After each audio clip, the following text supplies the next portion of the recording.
We're good?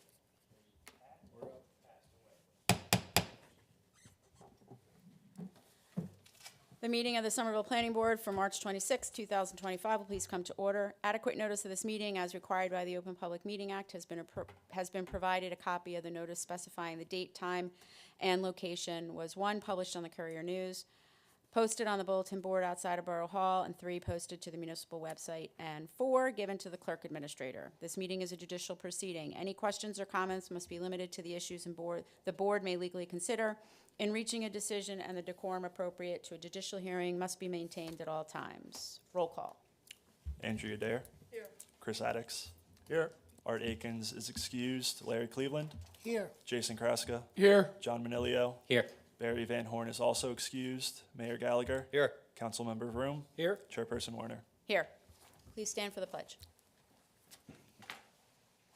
I pledge allegiance to the flag Of the United States of America and to the republic for which it stands, one nation, under God, indivisible, with liberty and justice for all. All right, approval for minutes from March 12th. So moved. Andrea Dare. Yes. Larry Cleveland. Yes. Jason Kraska. Yes. John Manilio. Yes. Mayor Gallagher. Yes. Councilmember Vroom. Yes. Chairperson Warner. Yes. All right, in your packet, just for your awareness, one of the last ARB approvals I went through, 140 Main Street, sign improvements, but just so that you are aware of what has gone through. And we can move on to pending business and discussion items. First up was, where do we stand, Mike, with that, the ordinance for filing of applications? The fees and the timeline, I think it was a timeline, I think it was. I do believe the recommendation from the planning board to change it to 21 days across the board went to Kevin and to the council. Yeah, I do believe it was introduced. The council introduced at our last meeting, and it is scheduled for public hearing and vote on adoption at our next meeting. Perfect, love that. Yeah. And of course, the narrative is just with technology today, we think that the professionals, anybody can review it in a faster time frame. That's basically it. Perfect. We did actually want to go over, actually before, I'm going to skip down really quick, the Improvement Coverage Subcommittee. Have we met? Any issues gone over? Nope, so we haven't met. I guess we're looking for some direction since there was a little hiccup with the pools and the deck. Want to see if we want to still proceed or wait until we...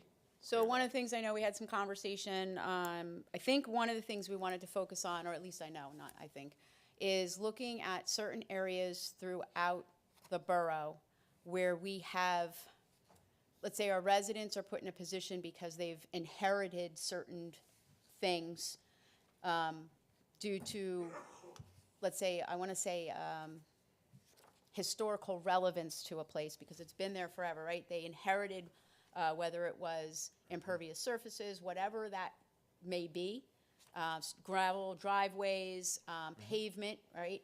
We see it a lot in our POR zone. And looking at that and how we might be able to address whether it's some maybe overlay zoning, something like that, so that we don't hinder the improvements that these residents want to do in some of those areas, but we just don't open the floodgates through the whole town. And I think that might be that next area, because it's not necessarily something across the board. It is kind of specific to certain areas. And I think some of those recommendations was where wouldn't it be appropriate as well? Not necessarily only where it is, but then also saying not appropriate. I'm just going to throw one out. Maybe it's not appropriate in the R1 or R2, but it's appropriate in the POR and maybe, another area. Because we do have some of those homes. We've seen it a lot over the last few years where people are buying some of those professional office buildings and they want to convert them and their hands are tied. And they can't necessarily do what they want to do to turn it back into this beautiful home, keeping the structure as it is in a sense, but making those improvements, so. You're talking about making it simply easier to go back from POR back to an R1 or I mean, I think we would still keep it as a POR because we want to allow for some of that, like that mixed use in that area. We don't want to restrict it to only residential again. Yeah, But For allowing, a couple of years though, Yeah. haven't we done some moves to make things a little bit easier? Yes, I think this is the last bit that we're noticing that some of these homeowners that, or the people who are buying the homes to whether, and make those improvements they're finding, right?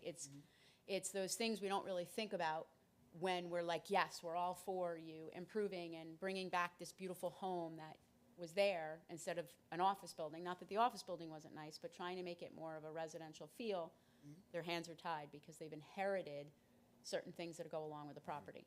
Okay. As is, right? And they were okay, but then once they try to go to this, now a residential use in that POR, now they're restricted. Pre-existing non-conforming. Yep. And it's a challenge when you get a young family that wants to come in and improve this beautiful, what was a business, what was a home, then was converted to a business, then may have been vacant for a while, then was a business again, and now they're trying to make it a home. And there's a whole lot of, I shouldn't say there's a whole lot, there's a number of these types of home structures peppered throughout downtown, throughout the outlying areas. And how do we make sure, one of the things that we want to do is from a historic perspective is to make sure that the character of these homes kind of remains that way. So how do we create something within the zone that allows them to do that? And it's not an easy task. So I think that's something that we need to begin to address. Would that work in the reverse also? It's interesting that we're talking this right now. I was talking to someone on the phone earlier today, and they were talking about someone was interested. Is your microphone on? I don't know. Yeah, we got to make sure that we're speaking into microphones. We're sitting strange. Can you hear me now? Yes. Okay.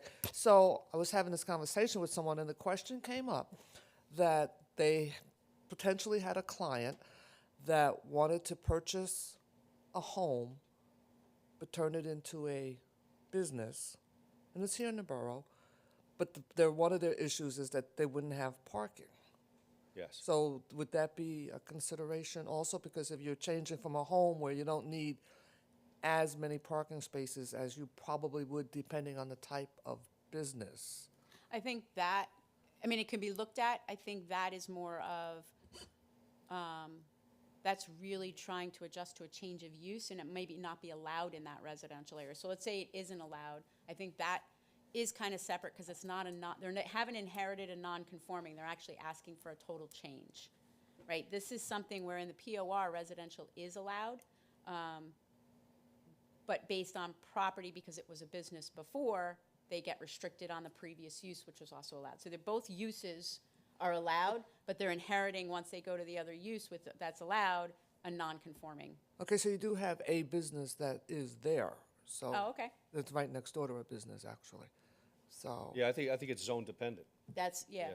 But I think stuff like that, to your point, it's not just about going from one to the residential. It could be going back the other on what those, you're inheriting something that's non-conforming, now it's not allowed, yet the use is allowed. That's really, if the use is allowed in that, Yeah. right? Yeah. I know, it's very, Yeah. It's yeah. You're dead on. Yeah. so, but yes, to your point, I think that's the direction that we're trying to look at is taking some of those handcuffs off that we're giving people just because they've inherited something. They're not trying to do something necessarily Like outside of what we would allow. It's just that their hands are tied because they've inherited something. And I think it has to be looked through from the historical lens, a significant part of that from the historical lens, in that's what we're trying to make sure that these beautiful buildings, whether it's a commercial building or a residential, that they stay, that they're part of that fabric. So how can we encourage that? And I think that should be brought, if we did something like an overlay, what goes along with saying, yes, I want to, it applies to me because I'm in this overlay area, but there might be some restrictions on that. It's not, again, not opening it up I hate using that term, but that's what people sometimes hear is we're not asking to open up the floodgates and let everything and anything happen, but what would be acceptable and how do we allow that?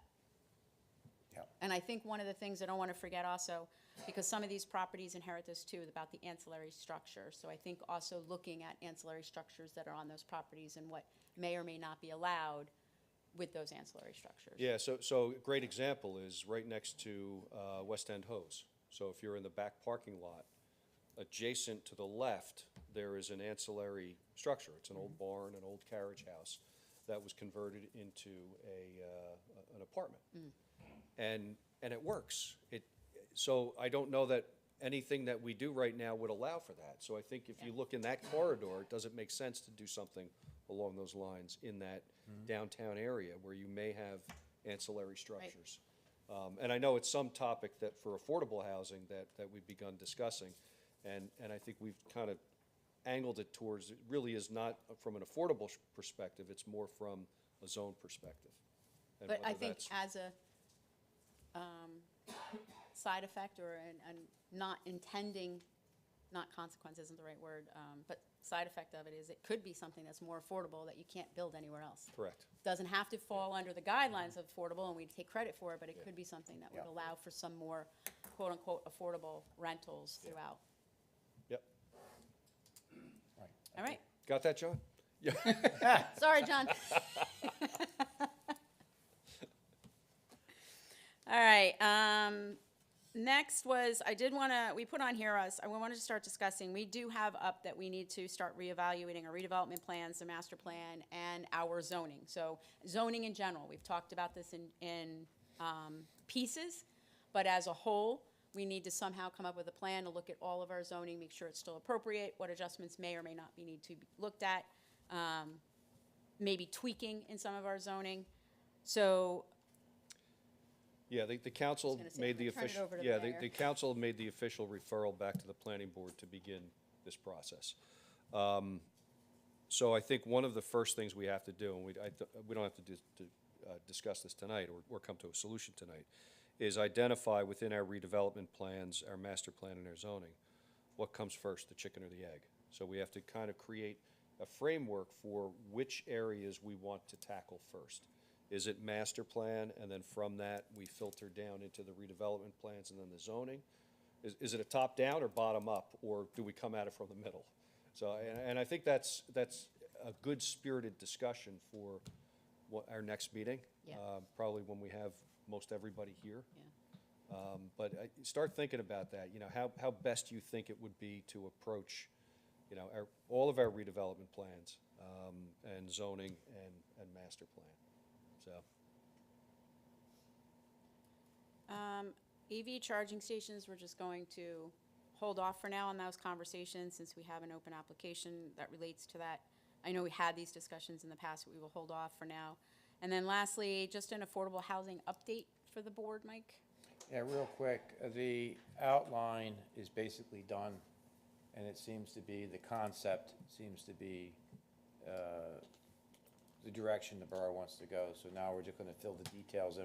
We're working on the ordinance, inclusionary zoning, the development fees, so we can bring this in a more draft or finished format to the planning board. What is it, Colin, within a month? Somewhere about, We'll have it to the committee hopefully a week from tomorrow. right, And we can bring the drafts to the planning. for discussion, when I say the draft, we're talking about the housing element with the fair share plan. It obviously doesn't have to be finished, but in more draft form, so we can get feedback from the whole board on the plan. Yeah, one of the things that the subcommittee talked about, and we're trying to make it very user-friendly, user-understandable, because it's going to be a document that's going to be, 3 inches thick. And for anybody to kind of go through it and try to understand it, it becomes a little bit, one of the, and this isn't a pro or a con statement, I think one of the flyers that the Board of Ed put out for the referendum was very informative. Whether you agreed with it or not it's not the issue No, here. the layout of it. It was, that's okay. It was the layout, it was the amount of information that was condensed into a very small area. We're doing very visual maps, because we have to have all the data, but we want to make it user-friendly so that the board can understand it, the council can understand it, and more importantly, the public can easily understand it and grasp it in a very, very short few pages. I get it, here's your levels of affordability. This is what we have to comply with, this is what we already comply with, just in a very user-friendly way so that everybody can immediately pick it up and understand it. Thank you. That was it for pending business discussion items. I have nothing, no other extra comments. I'm going to open up the meeting to the public for items. Hearing none, we'll close public session. Anything up here before any other last comments or questions, concerns? Okay. Motion to adjourn. So moved? Second. All in favor? Aye.